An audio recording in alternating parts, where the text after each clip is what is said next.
Hello students, कैसे हो आप सब। मैं आशुतोष स्वागत करता हूं आपके अपने यूट्यूब चैनल एजुकेशन पथ पर।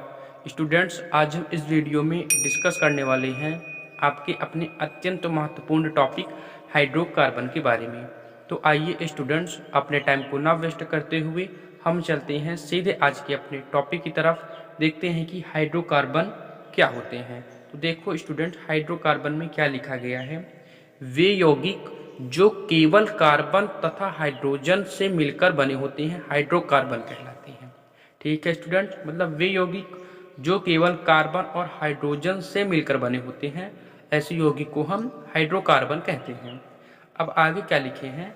हाइड्रोकार्बन को दो वर्गों में बांटा गया है। ठीक है स्टूडेंट, हाइड्रोकार्बन को हमने दो वर्गों में बांटा है। पहला है आपका संतृप्त हाइड्रोकार्बन यानी कि सैचुरेटेड हाइड्रोकार्बन, और दूसरा है आपका असंतृप्त हाइड्रोकार्बन या फिर उसे हम इंग्लिश में अनसैचुरेटेड हाइड्रोकार्बन भी कहते हैं। तो पहले हम क्या पढ़ेंगे, संतृप्त हाइड्रोकार्बन को यानी कि सैचुरेटेड हाइड्रोकार्बन को। देखो स्टूडेंट, ये कार्बन व हाइड्रोजन के वे यौगिक हैं जिनमें कार्बन परमाणु की चारों संयोजकताएं एकल या फिर इसी को इंग्लिश में हम सिंगल भी बोलते हैं ना, तो सिंगल बंध या फिर सिंगल बॉन्ड द्वारा संतृप्त होती है। अब देखो क्या कह रहा है। देखो स्टूडेंट्स, आपको पता होगा कि जो कार्बन परमाणु होती है इनकी संयोजकताएं होती है चार, इनकी संयोजकता चार होती है। तो कह रहा है कि ये कार्बन व हाइड्रोजन की वे यौगिक होते हैं जिनमें कार्बन परमाणु की जो चारों संयोजकताएं होती है वो सिंगल बंध द्वारा या सिंगल बॉन्ड द्वारा या एकल बंध द्वारा संतृप्त होती हैं। तो ऐसे कार्बन और हाइड्रोजन के यौगिक को हम संतृप्त हाइड्रोकार्बन या सैचुरेटेड हाइड्रोकार्बन बोलते हैं। अब इनका सामान्य सूत्र क्या होता है वो आप देखो। इनका सामान्य सूत्र होता है स्टूडेंट्स CnH2n+2। ये होता है संतृप्त हाइड्रोकार्बन का सामान्य सूत्र। तो अब हम आगे देखते हैं क्या लिखा गया है। देखो स्टूडेंट्स, संतृप्त हाइड्रोकार्बन को हम पैराफिन भी बोलते हैं ना। अब देखो कुछ संतृप्त हाइड्रोकार्बन के उदाहरण दिए गए हैं, जैसे आपका हो जाएगा मेथेन, एथेन, प्रोपेन, ब्यूटीन आदि। ये सब क्या है, आपके संतृप्त यानी कि सैचुरेटेड हाइड्रोकार्बन्स के उदाहरण हैं।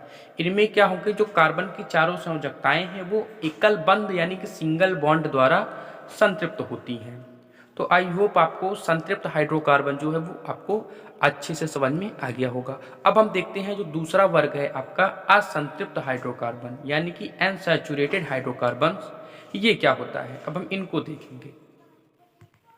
देखो स्टूडेंट्स, असंतृप्त यानी कि अनसैचुरेटेड हाइड्रोकार्बन क्या होते हैं। कार्बन तथा हाइड्रोजन के वे यौगिक जिनमें कार्बन परमाणु के बीच द्विबंध या त्रिबंध पाया जाता है असंतृप्त हाइड्रोकार्बन कहलाते हैं। ध्यान से समझो क्या कह रहा है। कार्बन तथा हाइड्रोजन के वे यौगिक जिनमें कार्बन परमाणुओं के बीच द्विबंध या त्रिबंध पाया जाता है असंतृप्त हाइड्रोकार्बन कहलाते हैं। ठीक है स्टूडेंट, मतलब इसमें क्या होते हैं कि आपकी कार्बन की श्रृंखला होती है, कार्बन की चैन होता है। तो इन जो कार्बन की चैन में जो एक कार्बन दूसरे कार्बन से जब जुड़ते हैं तो उनके बीच में डबल बॉन्ड यानी द्विबंध या त्रिबंध यानी कि ट्रिपल बॉन्ड पाया जाता है। तो ऐसे कार्बन और हाइड्रोजन की यौगिक को हम असंतृप्त या फिर अनसैचुरेटेड हाइड्रोकार्बन कहते हैं। आगे देखो, द्विबंध यानी कि डबल बॉन्ड युक्त हाइड्रोकार्बनों को हम एल्कीन तथा त्रिबंध युक्त हाइड्रोकार्बनों को हम एल्काइन कहते हैं। ठीक है स्टूडेंट, मतलब कि जो आपके असंतृप्त हाइड्रोकार्बन है ना, ये भी आपके दो टाइप के होते हैं। एक होते हैं आपके एल्कीन और एक होते हैं एल्काइन। मतलब कि ये जो आपके असंतृप्त हाइड्रोकार्बन है, अगर इसमें सिंगल बॉन्ड यानी कि इसमें अगर द्विबंध यानी कि डबल बॉन्ड है तो ये होगा आपका एल्कीन, और अगर आपका ट्रिपल बॉन्ड यानी कि त्रिबंध है तो ये होगा आपका एल्काइन। ठीक है स्टूडेंट्स, अब कुछ उदाहरण है आपका, इसको देख लो। असंतृप्त हाइड्रोकार्बन का उदाहरण है आपका एक एथिलीन और एक है आपका एसिटिलीन। एथिलीन का फार्मूला होता है C2H4 और एसिटिलीन का होता है आपका स्टूडेंट्स, इसे यहाँ पे आप लिख लो C2H2 लिख लो, तो इसका नाम हो जाएगा आपका इथाइलीन। ठीक है ना, इथाइलीन। इस तरह से आप इसको लिखिएगा, इथाइलीन। ठीक है ना, तो ये क्या हो जाएगा आपका C2H2। देखो इसका अगर हम स्ट्रक्चर बनाएं तो इसका स्ट्रक्चर कुछ इस तरीके से बनेगा। देखो इसके बीच में डबल बॉन्ड रहेगा, एक हाइड्रोजन यहाँ पे, एक हाइड्रोजन यहाँ पे, इसके साथ एक हाइड्रोजन यहाँ पे, इसके साथ भी एक हाइड्रोजन यहाँ पे।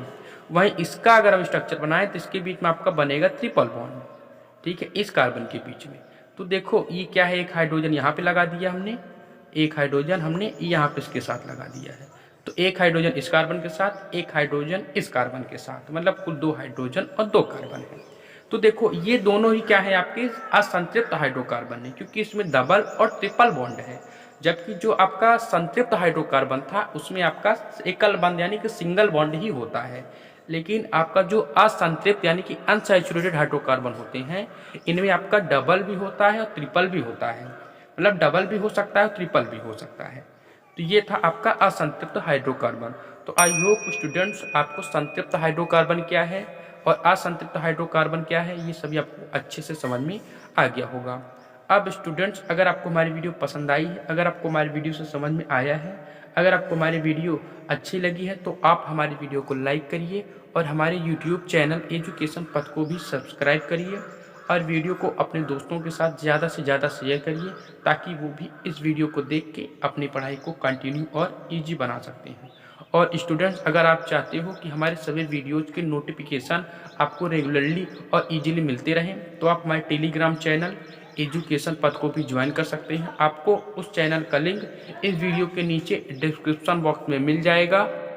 आप वहां पे जाके उस लिंक को टच करके अपने टेलीग्राम चैनल को ज्वाइन कर सकते हैं, जिससे कि आपकी पढ़ाई क्या हो ईजी बन सके। तो तब तक के लिए बाय स्टूडेंट्स, मिलते हैं नेक्स्ट वीडियो में ऐसे ही एक नए अत्यंत महत्वपूर्ण टॉपिक के साथ।